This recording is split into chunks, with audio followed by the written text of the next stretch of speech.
നിങ്ങളുടെ favourite shows ഇനി ഒരിക്കലും മിസ്സാവില്ല. ഇപ്പോൾ C5 കാണും നിങ്ങളുടെ ഫേവറേറ്റ് ഷോ തികച്ചും സൗജന്യമായി. രോഹിത്തിന്റെ ജീവിതത്തിൽ വലിയൊരു ദുരന്തം ഉണ്ടായി. ഒരു പെൺകുട്ടി അവനെ പ്രണയം നടിച്ച് വശീകരിച്ചു. ഓ, അവൾക്കതൊരു ടൈം പാസ് ആയിരുന്നു. രോഹിത് മാത്രം അതറിഞ്ഞില്ല.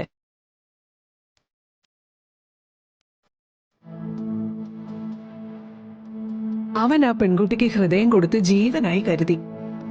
ഒപ്പം വീട്ടുകാർക്ക് പരിചയപ്പെടുത്തി കൊടുക്കുകയും ചെയ്തു. അതോടെ അവളെ വിശ്വസിച്ച് അവര് വിവാഹ നിശ്ചയത്തിന് തീയതിയും കുറിച്ചു.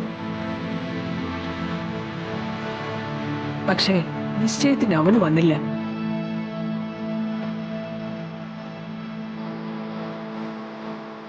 അതോടെ നാണക്കേട് കൊണ്ട് തകർന്നു പോയി ആ കുടുംബം.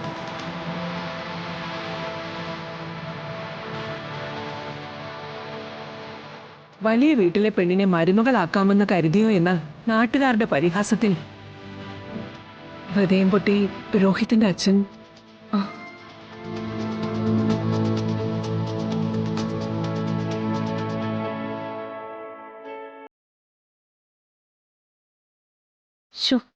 കഷ്ടായിപ്പോയല്ലോ.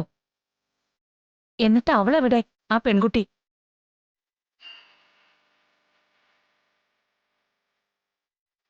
അവളെ ഇതുവരെ കണ്ടെത്താനായിട്ടില്ല.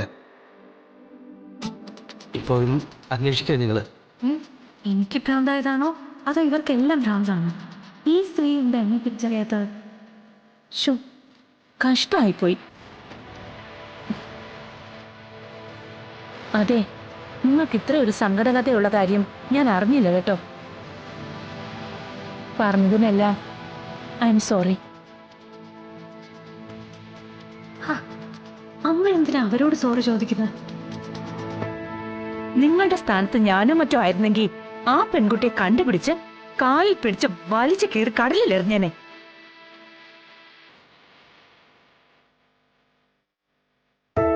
അങ്ങനെ തന്നെയാ ചെയ്യേണ്ടത്. പക്ഷേ ഞാൻ ക്ഷമിച്ചു.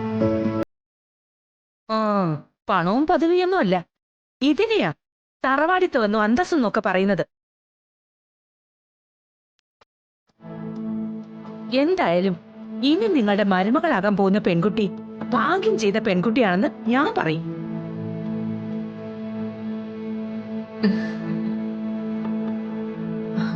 ഏതായാലും ആ പെണ്ണിനെ പറഞ്ഞിട്ട് ഒരു കാര്യമില്ല.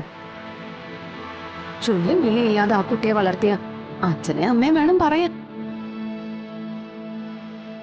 ഓരോന്നിനെ ഇങ്ങനെ കാള പോലെ വളർത്തിയിട്ട് ചുമ്മാ തന്നെ അഴിച്ചു വിടുകയല്ലേ ഒരു ആണിന്റെ നെഞ്ചത്തേക്ക്.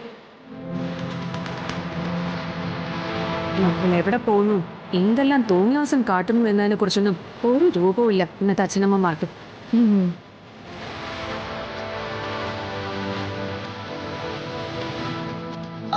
അത് ശരിയാ ശാലിനി പറഞ്ഞു.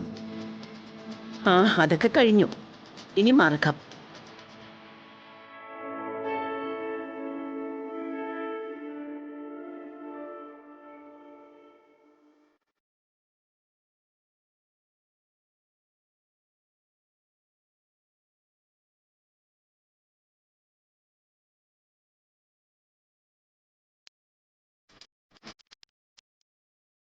ഡൗൺലോഡ് ചെയ്യൂ C5 ആപ്പ്. കാണൂ എല്ലാ എപ്പിസോഡുകളും സൗജന്യമായി.